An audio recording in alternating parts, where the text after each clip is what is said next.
Hey everyone, it's Sue here. I wanted to share this process video with you using my most favorite little journal pad that I got from Michaels.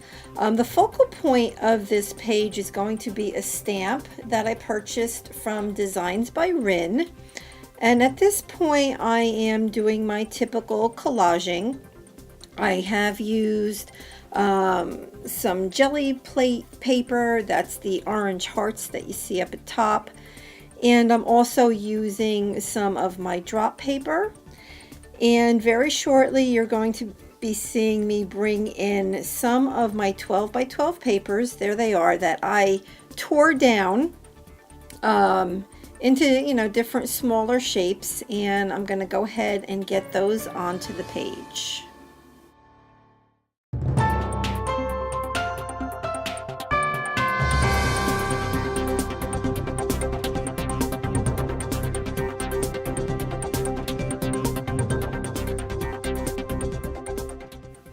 So this particular piece that I'm putting down now with the orange flowers, that's actually from some packaging. I received something in the mail. It was either from Donna's package or Anne's package, and I loved it so much I just had to keep it and put it on here.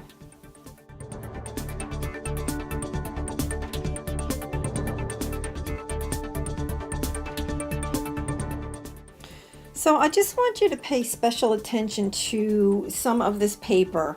That bottom piece, that's kind of like a strip of plaid paper, and the plaid paper up on top. It's going to be hard to see later, but I just want to point out that at the very end of this, even though that there's going to be layers on top of this paper, you're still going to be able to see some of it.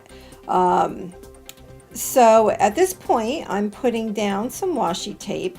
I always try to bring in some washi tape. It's a great way to add some more dimension as well as some color. And I believe that flowered tape right there was from Sherry. So thank you so much, Sherry.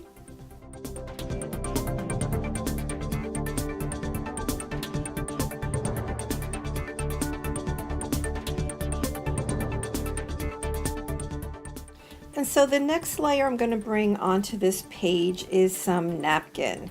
And I probably received this napkin from a swap from Crazy Island Family. It's just beautiful. It has the right colors, right? Because I'm going for a fall type of page here.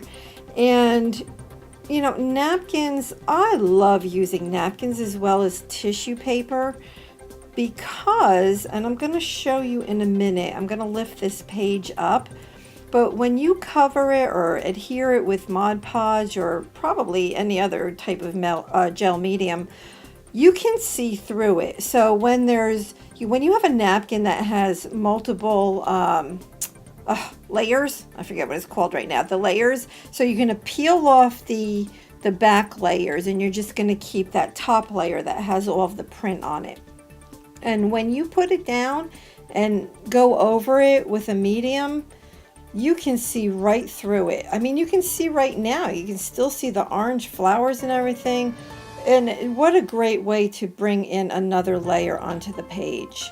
And here I'm just going to lift it up and just show you, it really becomes translucent.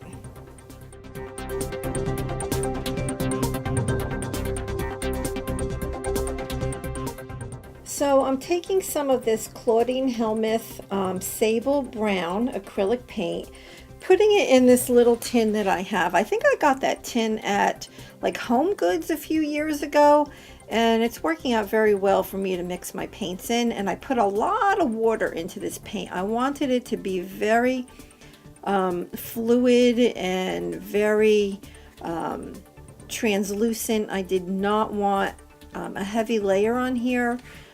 You're going to see what I'm going to do. It's probably going to look, I don't know, I want to say surprising, but not really surprising to you all what I'm going to do with it. My idea here is to get some brown around like the edges of the paper, just so things pop just a little bit more. So here I'm spraying right onto the page with some water.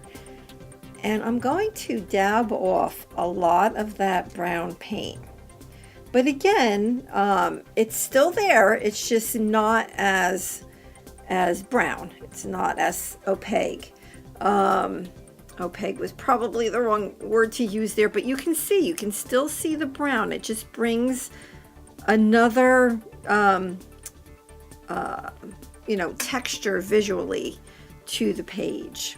And so I decided to also do the same thing with the white Claudine Helmuth acrylic paint called Blank Canvas. And I'll let you just watch this part.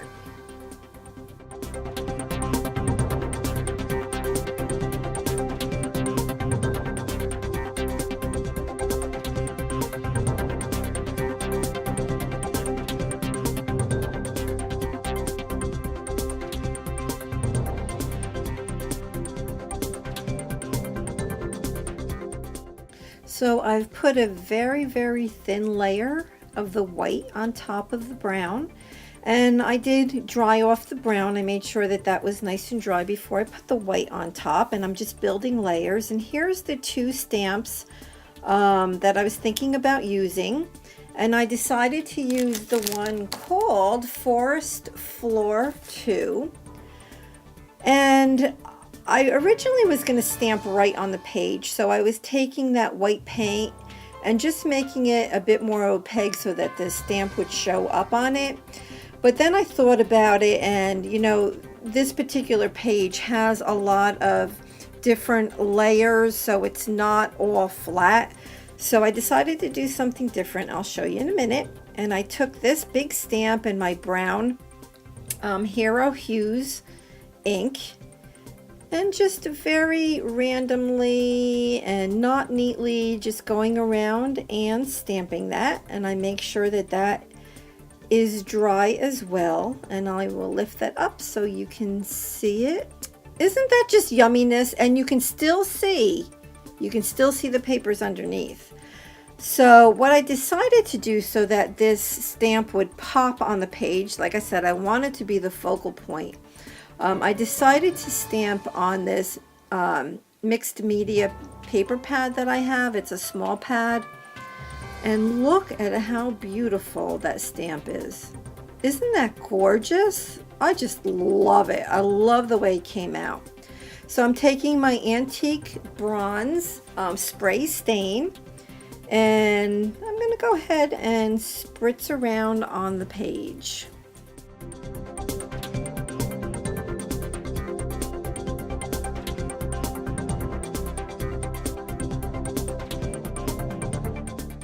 So here I show you the spray stain when it's wet, and then right here I went and dried it and came back, and I just wanted to show you. And now I'm taking the stamped image, and I don't like straight edges on my pages when I collage, so I'm just tearing around the stamped image. Look at how pretty that is. Oh, I just love it. So in order to adhere it down so I know it's going to stay, what I do is I take my Mod Podge and I put a little bit on the page first, and then I'm going to put some on the back of the paper. And to me, I mean, that's, glue to glue, it's just going to adhere better, right? So I put it down in the middle of the page, so it is my focal point, and I'm taking my Mod Podge and going around the edges just to make sure that they're down nice and tight. So I'm using this texture paint from Ranger and this Copper Lux mix from Stampendous. This particular texture paste I bought from Simon Says Stamp like a week ago, and gosh, it is thick. It truly is good texture paste. It was thick, thick, thick. But I considered putting water in it, but I decided not to. So I took some of that Copper Lux mix, which, by the way, hey Jen from It's Jen YouTube channel. Oh my gosh, put this on your list to buy because it is awesome stuff. So it's Copper Lux Mix by Stampendous. It has glitter in it. It has mica flakes in it. It is awesome yumminess. So I'm just putting it on top of everything. And at this point, I wasn't really sure how opaque the white of the texture paste was going to stay once it dried. So, I'm just kind of, I don't know, whether it stayed a little bit white or not. Either way, it was fine with me. I just didn't know. So I'm putting it around the whole entire page. And I will show you right here, up and close, what it looks like. Look at that, and the stamp and just everything. And here it is all dry, so you can see it still has a little bit of white, but look at, you can still see the papers underneath. See the paper? So it's not like that's all goes to waste. It's just layers upon layers. And here's some photos up and close, nice and close. And I hope you liked everything. Please go ahead and subscribe if you haven't yet. And thanks so much for coming by.